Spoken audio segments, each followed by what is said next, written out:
Hello అండి అందరికీ. ఈ వీడియోలో నేను తంజావూరులోని బృహదీశ్వర ఆలయాన్ని అయితే చూపించబోతున్నాను. ఈ వీడియోలో నేను కవర్ చేసే పాయింట్స్ వచ్చేసి ఈ ఆలయం నిర్మించి ఎన్ని సంవత్సరాలైంది, అలాగే ఈ ఆలయం యొక్క టైమింగ్స్, ఈ ఆలయానికి ఎలా చేరుకోవాలి, మరలా ఇక్కడి నుంచి వేరే ఆలయాలు అయితే దగ్గరలో ఉన్నాయా, అలాంటి విషయాలు నేను ఈ వీడియోలో అయితే షేర్ చేయడం అయితే జరుగుతుంది. నా వీడియో కనుక మీకు నచ్చినట్లయితే ఎండ్ ఆఫ్ ది వీడియో తప్పకుండా లైక్ చేయండి. వీడియో విషయానికి వచ్చినట్లయితే ఈ ఆలయము చాలా అద్భుతంగా నిర్మించిన నిర్మాణం అండి. దాదాపుగా 1000కి పైగా సంవత్సరాలు దాటిన ఆలయము ఇప్పటికీ కూడా చెక్కు చెదరకుండా చాలా అద్భుతంగా ఉందండి. ఈ ఆలయ నిర్మాణానికి ఎటువంటి ఐరన్ కానీ సిమెంట్ కానీ వాడలేదు. ఈ ఆలయాన్ని కేవలం గ్రానైట్ రాయితో మాత్రమే నిర్మించారు. 13 అంతస్తుల భవనాన్ని గ్రానైట్ రాయితో మలచడం అనేది ఒక సాధారణ విషయం అయితే కాదు. అది కూడా అతి పురాతన కాలంలో ఎటువంటి టెక్నాలజీ వాడకుండా కట్టారంటే ఎంత గ్రేట్ అండి మన పూర్వీకులు. ఇది 13 అంతస్తులు అన్నమాట. మన భారతదేశంలోనే 13 అంతస్తులు కలిగిన అతిపెద్ద పురాతన ఆలయం అండి ఈ ఆలయము. గోపురం కూడా అన్నమాట అతిపెద్ద గోపురము. పైన గోపురం ఉంటుంది కదండి, అది మనకి ఎలా చెప్పాలంటే ఒక 80 టన్నుల బరువు ఉంటుందంటండి. టన్ను అంటే 1000 కేజీలు అని తెలుసు కదా, చూడండి ఎంత క్లియర్గా కనిపిస్తుందో.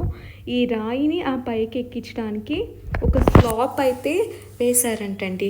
ఎలా అంటే వాలుగా ఒక స్లాప్ వేసి ఏనుగుల సహాయంతో ఆ గోపురానికి ఎక్కించారంటండి ఆ రాయిని. అలా ఆ గోపురాన్ని అయితే పెట్టడం అయితే జరిగిందంట. ఈ ఆలయ నిర్మాణానికి దాదాపుగా 5 సంవత్సరాల సమయం అయితే పట్టిందండి. 1005వ సంవత్సరంలో మొదలుపెట్టి 1010వ సంవత్సరంలోకి ఈ ఆలయాన్ని కంప్లీట్ చేశారు. రీసెంట్గానే 2010వ సంవత్సరానికి ఈ ఆలయ నిర్మాణం గావించి 1000 సంవత్సరాలు అయిన కారణంగా తపాలా శాఖ వారు కూడా ఒక పోస్టల్ స్టాంప్ని అయితే రిలీజ్ చేశారనమాట. అది కూడా వెలుగులోకి వచ్చింది.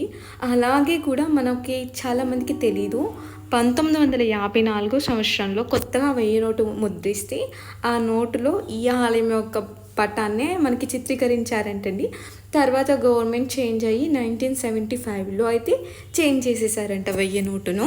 ఈ ఆలయం అయితే చూడడానికి చాలా అద్భుతంగా ఉంటుందండి. ఇది 13 అంతస్తులు అంట ఈ ఆలయము. అలాగే ఇక్కడ అతిపెద్ద శివలింగం కూడా ఉందండి ఈ ఆలయంలో.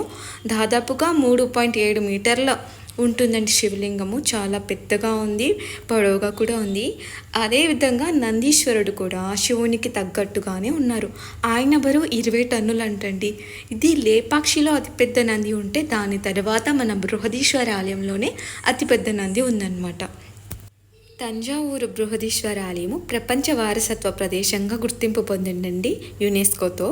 సో మనకి ఎటువంటి ఎంట్రీ టికెట్ అయితే లేదు. చాలా ఆలయాలకైతే యునెస్కో గుర్తింపు పొందిన ఆలయాలకి ఎంట్రీ టికెట్ అనేది ఉంటుంది, ఇక్కడ మాత్రం అయితే లేదు. తంజావూరుకి చేరుకోవడానికి మనకి చాలా ఆప్షన్స్ ఉంటాయండి. తమిళనాడు వెళ్ళినట్లయితే తంజావూరుకు డైరెక్ట్గా రైల్వే స్టేషన్ ఉంటుంది, లేదంటే బస్ మార్గంలో కూడా మనం ఆలయానికి చేరుకోవచ్చు. రైల్వే స్టేషన్ అయితే బెటర్ అని చెప్పొచ్చు అండి. వెయిటింగ్ హాల్ కూడా ఉంటుంది, చాలా ఫ్లెక్సిబుల్గా ఉంటుంది. మధురైతో కంపేర్ చేస్తే ఇక్కడ Thanjavur railway station newly constructed, చాలా బాగుంటుందండి.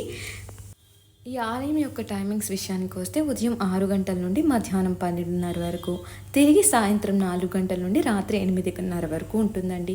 మనం ఆలయానికి చేరుకుంటే మనకి లగేజ్ ఏమైనా ఉంటే ఇక్కడ క్లాక్ రూమ్స్ ఉంటాయండి. క్లాక్ రూమ్లో పెట్టేసుకుని మనము ఆలయంలో దర్శనం అయితే చేసుకోవచ్చు. చాలా బాగుందండి. మేము అన్ఫార్చునేట్లీ మధ్యాహ్నం వెళ్ళాము. ఇక్కడ చాలా టైం స్పెండ్ చేసామన్నమాట. మాకు తెలీదు క్లోజ్ ఉంటుందని. 4:30 వరకు వెయిట్ చేసాము. తర్వాత మేము తిరుచెందూరు వెళ్ళాలండి. ఇక్కడ నుంచి మా బస్ నైట్ 10కి ఉంది. సో మా క్వాలిటీ టైం అయితే ఈ ఆలయంలో స్పెండ్ చేసాము. ఇక్కడ మనం మాట్లాడుకునే ధ్వని కూడా ప్రతిధ్వనించదంటండి, అంత బాగా కన్స్ట్రక్ట్ చేశారు మన పూర్వీకులు. మనకి ఇక్కడ నుంచి శ్రీరంగం కూడా దగ్గరే ఉంటుందండి, ఒక 60 కిలోమీటర్ల దూరంలోను. తంజావూరు వచ్చినట్లయితే శ్రీరంగాన్ని కూడా తప్పకుండా ప్లాన్ చేసుకోండి. మాకు ఈ విషయం తెలియక మేము ప్లాన్ చేసుకోలేకపోయాము.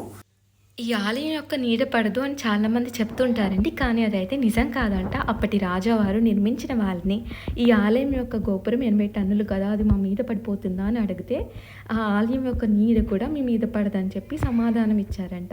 ఇది కేవలము ఒక హాస్యాస్పదమైన సంఘటన, కానీ ఇది ఎలా వెలుగులోకి వచ్చిందంటే నీడ కూడా పడదు అనే విషయానికైతే వచ్చేసింది. సో ఇదంతా కేవలము ట్రాష్. ఈ ఆలయాన్ని రాజరాజ చోళులు 11వ శతాబ్దంలో నిర్మించారండి. నా వీడియో కనుక మీకు నచ్చినట్లయితే తప్పకుండా like, share and subscribe my channel. Thank you for watching.